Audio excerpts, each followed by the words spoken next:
In today's video, I'm going to teach you how to create a login form using Google Forms. Google Forms is a versatile tool, widely used for surveys and feedback, but it can also be adapted for creating simple login forms. Whether you're managing event registrations or gathering information from a group, setting up a login form can streamline the process. Let's dive in and explore how you can do this step by step. First, open any web browser and navigate to Google Forms. You can do this by searching Google Forms or directly typing in the URL. Once you're there, you'll see the option to start a new form. Click on the blank form to begin. This is where you'll build your login form.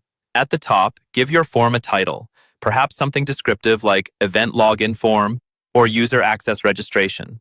Underneath, you can add a description if necessary to provide context or instructions for those filling out the form. Now you want to add the necessary questions to collect the login information. This typically involves asking for a username and a password. To do this, begin by adding a question to your form. Click on the plus icon in the toolbar on the right to add your first question. Start with the username. Select the short answer option for the question type, as this is best suited for gathering single-line responses. You can label this question username. To make it a required field, be sure to toggle the required switch at the bottom. Next, add another question.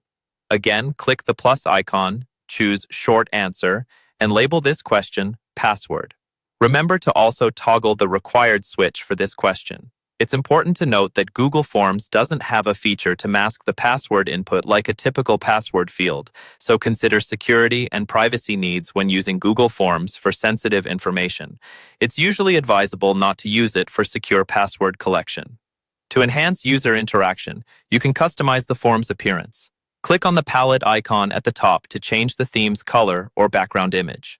You can even upload your own image if you wish to use something specific or branded for your event or usage case. Once you're satisfied with how your form looks and the questions you have added, it's time to preview it to make sure everything appears as you intended. Click the eye icon at the top right to see what the form will look like to those filling it out. Check that all information is correct and ensure fields are set as required where necessary. Finally, when you're ready to share your login form, click the Send button at the top right. You have multiple options for sharing, via email, a direct link, or even embedding the form on a website. Choose the method that best suits your needs, and your form is ready to go live. And that's it. You've now created a simple yet effective login form using Google Forms. This tool allows you to easily collect and manage user data for your specific needs, helping streamline access to your events or services. Thank you for watching, and be sure to check out other videos for more tips and tricks on using Google tools efficiently.